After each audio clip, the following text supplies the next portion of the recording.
हम इस वीडियो में आपके लिए हिंदी के बहुत ही इम्पोर्टेंट क्वेश्चन लेकर के आए हैं। आपको समझना है। दूसरी बात, आप कितना याद करेंगे।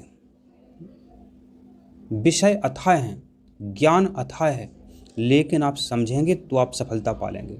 आपको समझना है, आपको समझना है। ध्यान रखें। जैसे कि अपन जब इस प्रश्न का उत्तर निकालने की कोशिश करते हैं तो क्या लिखा हुआ है, निम्नलिखित में कौन सा शुद्ध वाक्य है। तो आपके सामने 4 वाक्य हैं, 4 वाक्य आप ध्यान से पढ़ना। अब जो वाक्य आपको लगे कि इस वाक्य में कोई कमी नहीं है, आपको बिल्कुल लगेगा इस वाक्य में कोई कमी नहीं है, इस सेंटेंस में कोई कमी नहीं है। जैसे हमने क्या पढ़ा है, इस कविता से यह भाव प्रकट होता है। आपको यहाँ पर कोई कमी नहीं दिख रही है। जब आप पद्यांश का अर्थ लिखते हैं तब ये वाक्य आपने कई बार लिखा होगा, इस कविता से यह भाव प्रकट होता है। तो परीक्षा में शुद्ध अशुद्ध वाक्य पूछे जाते हैं। ये फ्री का नंबर है, ये फ्री का नंबर है। तो ध्यान से आपको सभी वाक्यों को पढ़ना है। उत्तर आप बड़ी ही आसानी से आप उत्तर निकाल सकते हैं। अब बात कर लेते हैं, अगला क्वेश्चन क्या है, कौन सा शब्द स्त्रीलिंग है। तो ऐसा प्रश्न वैसे कम ही आता है, तो वैसे तो ये कठिन है। तो यहाँ जो अरहर है ये स्त्रीलिंग है।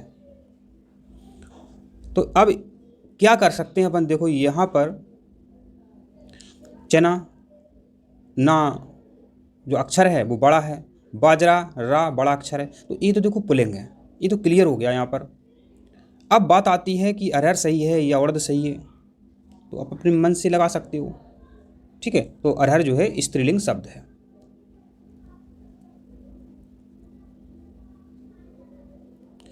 अब है वहाँ वर्षा हुई होगी, इस वाक्य में कौन सा काल प्रकट होता है।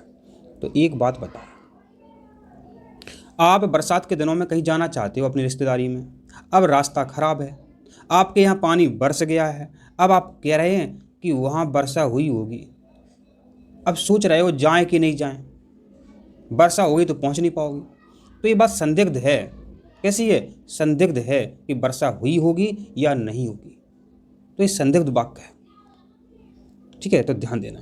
इस पर परीक्षा में प्रश्न आता है, आप ध्यान से पढ़ेंगे, उत्तर आपके सामने होगा। आप समझो, अपने जीवन से इन शब्दों को मिलाकर के देखो। सोचो, आप जा रहे हो, आपके यहाँ पानी बरस गया है, दूसरी जगह की रास्ता खराब है, आप कह रहे हो वहाँ वर्षा हुई होगी कि नहीं हुई होगी। तो ये संदिग्ध बात है। अब शुद्ध शब्द, तो ये परीक्षा में हमेशा पूछा जाता है। एक पूछा जाता है आशीर्वाद और एक पूछा जाता है प्रतिस्पर्धा। तो इसका सही उत्तर आपका प्रतिस्पर्धा। आशीर्वाद कैसे लिखते हैं वो भी आपको यहाँ पर सीखना है। आशीर्वाद, ठीक है, तो ध्यान से आपको एक वाक्य देखना है। आशीर्वाद, आपको एक वाक्य ध्यान से देखना है। आशीर्वाद, ये भी हमेशा पूछा जाता है आशीर्वाद।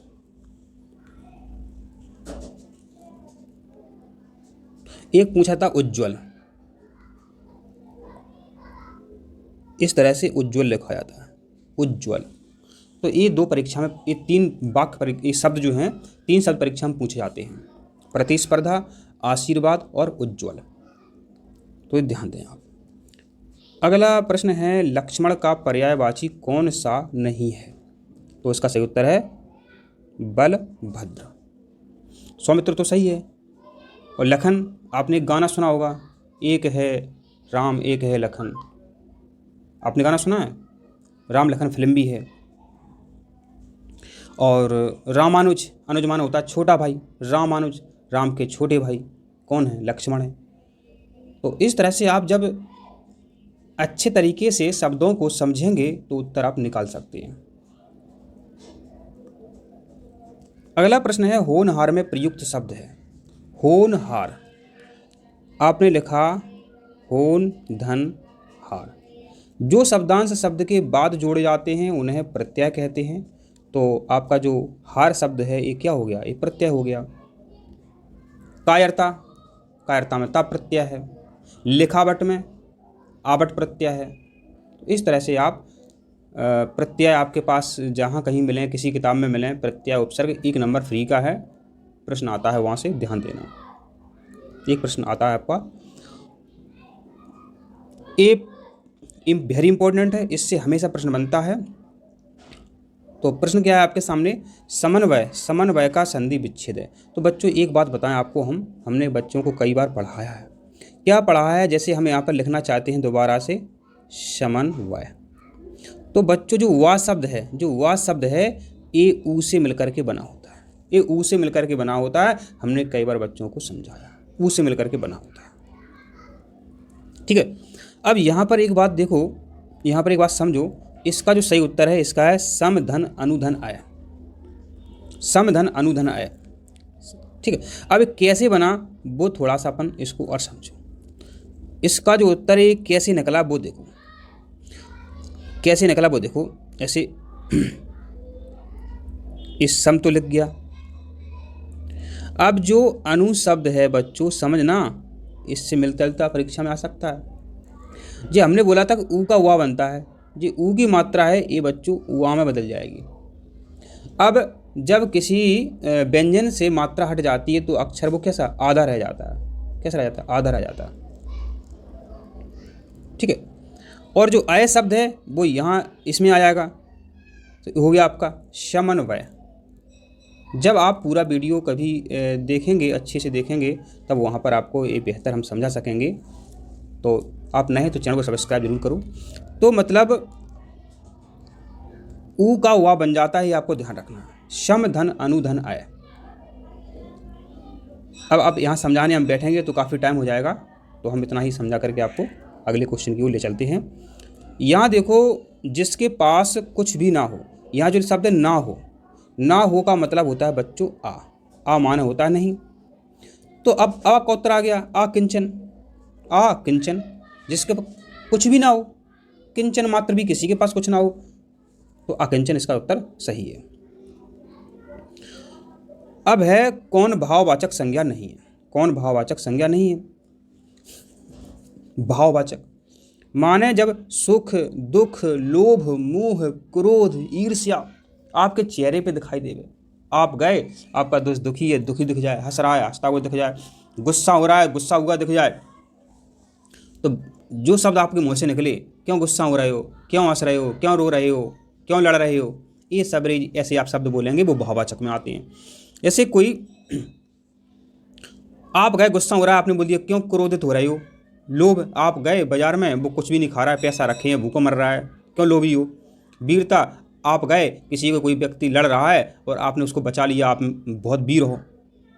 ठीक है, तो ये जो शब्द है ये सब भाववाचक है। अब पूछ रहा है लेकिन प्रश्न में कि नहीं है, तो श्रृंखला जो है भाववाचक संज्ञा नहीं है। तो आपको देखो फ्री के नंबर हैं, आप नंबर लेना चाहते हैं तो शब्दों को ध्यान से आप पढ़ेंगे।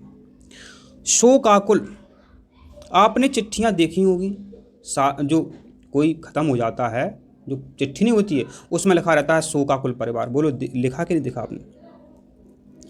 ऐसा लिखा रहता है शोकाकुल परिवार, और इनके नीचे नाम लिखे रहते हैं, परिवार के सदस्यों के नाम लिखे रहते हैं। अब यहाँ पर बात आएगी कि इसमें समास कौन सा है। तो बच्चों इंपॉर्टेंट है, परीक्षा में हमेशा प्रश्न बनता है, तत्पुरुष समास है। तो इसका मतलब है बच्चों शोक से आकुल, किससे? जो परिवार है शोक से, किससे? शोक से आकुल है। कैसा है? शोक से आकुल है। तो जो से शब्द आया ये क्या है? कर्ता ने कर्म को करण से, ये शब्द आ रहे हैं ना। तो तत्पुरुष समास के लिए आप क्या करें? विभक्ति चिन्ह याद कर लें। कर्ता ने कर्म को करण से, कर्ता ने कर्म को करण से संप्रदान के लिए अपादान से अलग होगा। संबंध काकी के रारी रे अधिकरण में पर ही हुआ रे, तो ये आपको याद हो जाना चाहिए। मतलब जब विभक्ति चिन्ह आ जाए, इन्हें परसर्ग भी कहते हैं, जब विभक्ति चिन्ह आ जाए बच्चों तो तत्पुरुष समास होता है, ध्यान दे देना। द्वंद्व समास कब होगा ये भी ध्यान देना। द्वंद्व समास जब बच्चों या नाम शब्द से ही स्पष्ट है, यहाँ पर द्वंद्व माने जब दोनों का बराबर अधिकार हो।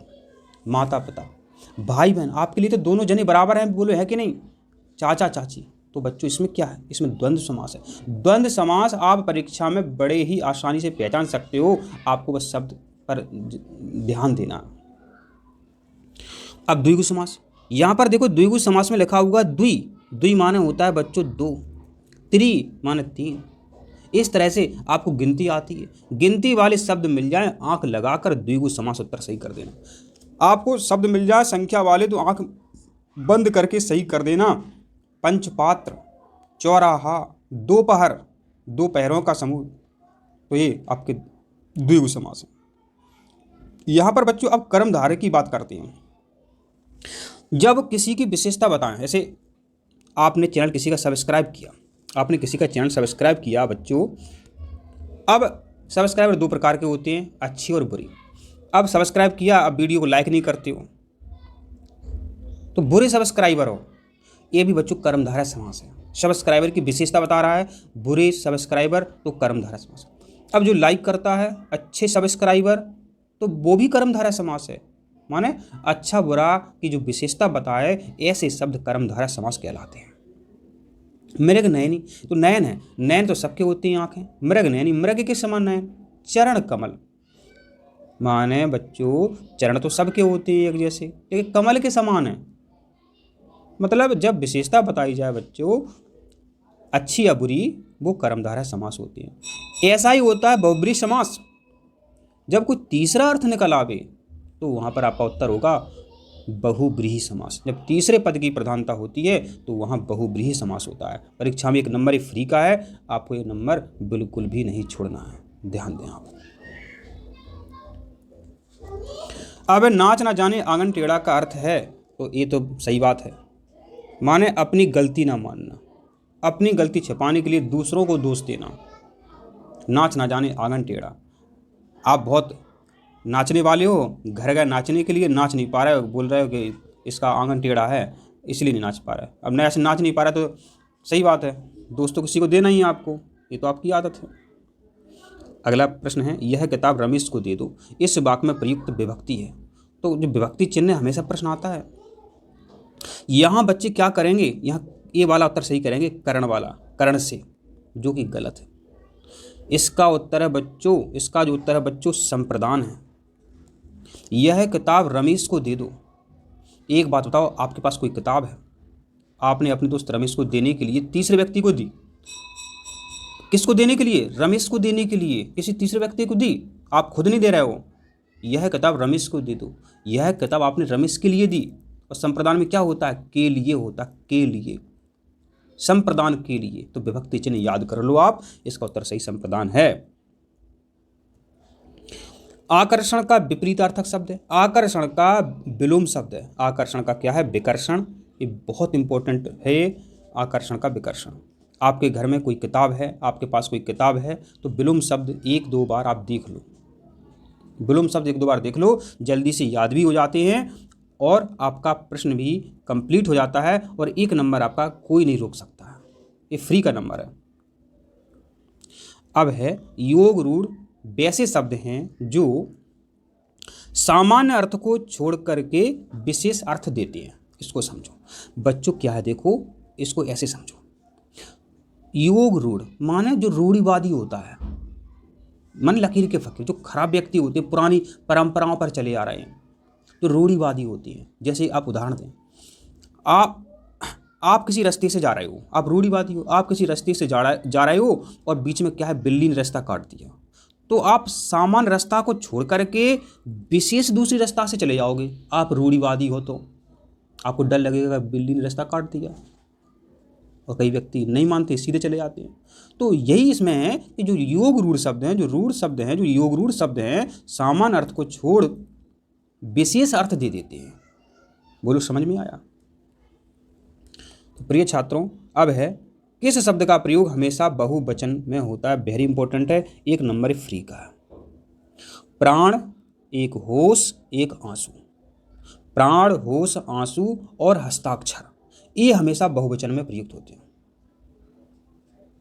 आंसू, प्राण, हस्ताक्षर और होश, ये सभी बहुवचन में आने वाले शब्द हैं। एक पूछा जाएगा परीक्षा में। तो हम आपको इतनी बेहतरीन ट्रिक्स से बताते हैं, इसलिए आप चैनल को सब्सक्राइब जरूर करो। मिलते हैं अगली वीडियो में। आप सभी स्वस्थ रहो, खुश रहो। धन्यवाद।